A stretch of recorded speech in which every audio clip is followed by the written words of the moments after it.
بسم اللہ الرحمن الرحیم۔ السلام علیکم۔ آج جمعرات ہے اور تاریخ ہے 3 ستمبر 2020۔ پیش خدمت ہے حالات حاضرہ کا خصوصی بلیٹن۔ انڈین وزیر اعظم نریندر مودی کا ٹویٹر سے منسلک اکاؤنٹ ہیک ہونے کے بعد بحال۔ سماجی رابطے کی ویب سائٹ ٹویٹر کی جانب سے ایک بیان میں کہا گیا ہے کہ انڈین وزیر اعظم نریندر مودی کی ذاتی ویب سائٹ کے لیے بنایا گیا ایک ٹویٹر اکاؤنٹ ہیک کر لیا گیا تھا، تاہم اب یہ بحال ہو چکا ہے۔ ہیکنگ کے بعد اس اکاؤنٹ کے ذریعے متعدد ٹویٹس کی گئیں اور لوگوں سے ایک امدادی فنڈ میں کرپٹو کرنسی عطیہ کرنے کی درخواست کی گئی تھی۔ چین کی تنبیہ، انڈیا LAC کی خلاف ورزی کرنے سے باز رہے۔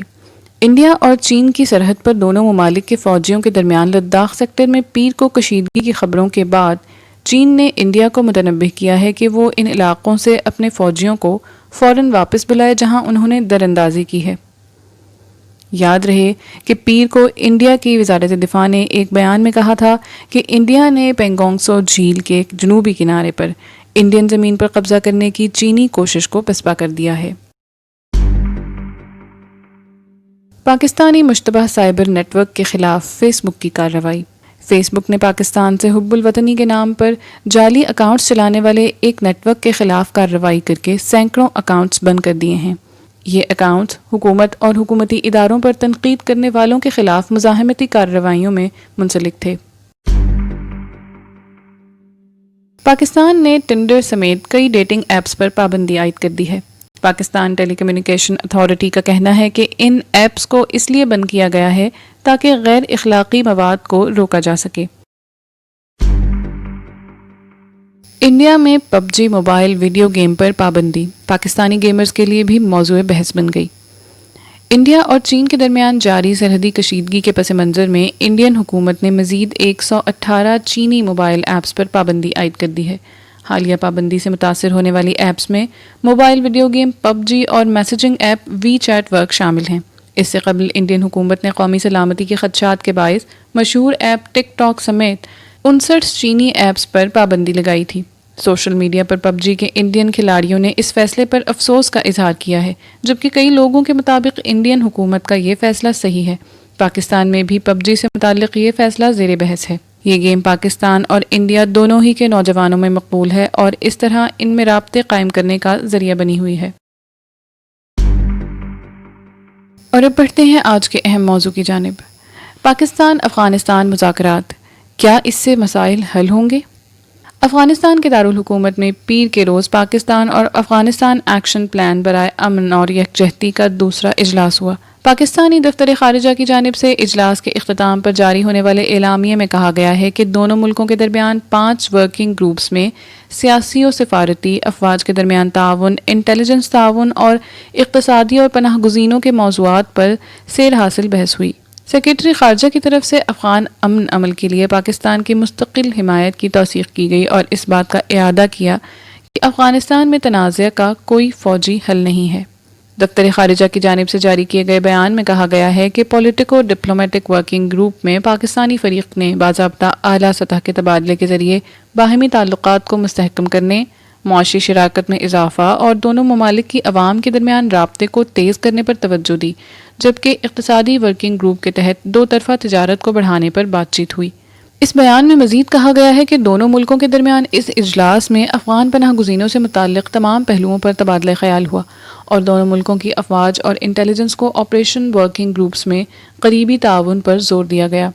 افغانستان کے نائب وزیر خارجہ کا کہنا ہے کہ پاکستانی وفد کے ساتھ 2 طرفہ تعلقات کو مستحکم کرنے پر بات چیت کے علاوہ اس ملاقات میں بعض موضوعات پر افغان حکومت کی تشویش سے بھی آگاہ کیا گیا ہے۔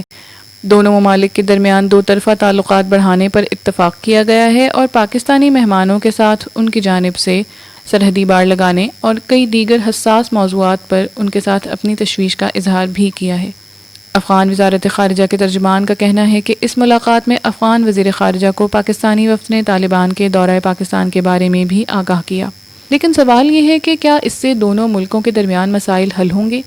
پاکستان اور افغانستان ایکشن پلان برائے امن اور یکجہتی کا قیام 2018 میں ہوا تھا اور اس کا پہلا ریویو اجلاس گزشتہ سال 19 جون کو اسلام آباد میں ہوا تھا۔ دونوں ممالک کے درمیان پہلے کشیدگی کی وجہ سے جبکہ بعد میں کورونا وبا کی وجہ سے یہ مذاکرات تاخیر کا شکار رہے اور بالآخر 14 ماہ کے بعد دوسرا اجلاس منعقد ہوا۔ تجزیہ کاروں کا یہ کہنا ہے کہ اجلاس نہ ہونے کی وجہ سے دو طرفہ تعلقات میں تناؤ تھا اور مسائل بڑھ رہے تھے۔ ان کے مطابق اس کے باوجود کہ پاکستان اور افغانستان کے مذاکرات میں ہونے والے فیصلوں کا نفاذ پر عمل درآمد مایوس کن رہا، لیکن دونوں کے پاس مذاکرات کے علاوہ کوئی اور آپشن نہیں۔ بعض مبصرین کا کہنا ہے کہ کابل کو کسی حد تک یقین ہو گیا ہے کہ پاکستان نہ صرف افغان امن عمل میں کردار ادا کر رہا ہے بلکہ تجارت میں مشکلات حل کر رہا ہے۔ یاد رہے کہ اکتوبر 2019 میں افغان طالبان کے دورہ پاکستان پر افغان حکومت نے شدید احتجاج کیا تھا، لیکن اس مرتبہ طالبان وفد کے دورہ پاکستان کے خلاف افغان حکومت نے رسمی طور پر کوئی بیان جاری نہیں کیا۔ ماہرین کا یہ کہنا ہے کہ ماضی میں بھی پاکستان اور افغانستان ایکشن پلان برائے امن و یکجہتی کے اجلاس میں دونوں ممالک کی جانب سے الزامات نہ لگانے اور ایک دوسرے کی خود مختاری کا احترام کرنے کی یقین دہانی کرائی گئی تھی، لیکن اس کے باوجود ایسا ہی ہوتا رہا ہے۔ دونوں ممالک کو بیانات کے بجائے عملی اقدامات اٹھانے ہوں گے۔ ابھی تک اس میکانزم کی بنیاد پر کوئی بڑی پیش رفت تو نہیں ہوئی، لیکن اگر مذاکرات ہوتے رہے تو تعلقات میں تبدیلی ضرور آئے گی۔ پاکستان اور افغانستان ایکشن پلان برائے امن و یکجہتی کا یہ اجلاس ایک ایسے وقت میں منعقد ہو رہا ہے جب دوحہ سے افغان طالبان کے ایک وفد نے پاکستان کا دورہ کیا تھا۔ اس دورے میں طالبان نے وزیر خارجہ شاہ محمود قریشی سے ملاقات کی تھی اور اس ملاقات کے بعد وزیر خارجہ نے صحافیوں کے ساتھ بات چیت میں کہا تھا کہ انہیں امید ہے کہ اس دورے کے بعد افغان عمل کا دوسرا مرحلہ جلد شروع ہو جائے گا۔ یاد رہے کہ پاکستان میں قیام امن کے لیے افغان امن عمل کا دوسرا مرحلہ تاحال تاخیر کا شکار ہے، جس کی بڑی وجہ قیدیوں کی رہائی بتائی جا رہی ہے۔ حالات حاضرہ کا یہ پروگرام کرنٹ افیئرز ڈائجسٹ کی ادارتی ٹیم نے تیار کیا ہے۔ آپ اپنی قیمتی آراء سے ہمیں ہمارے سوشل میڈیا لنکس کے ذریعے آگاہ کر سکتے ہیں۔ ہماری کانٹیکٹ ڈیٹیلز ڈسکرپشن باکس میں موجود ہیں۔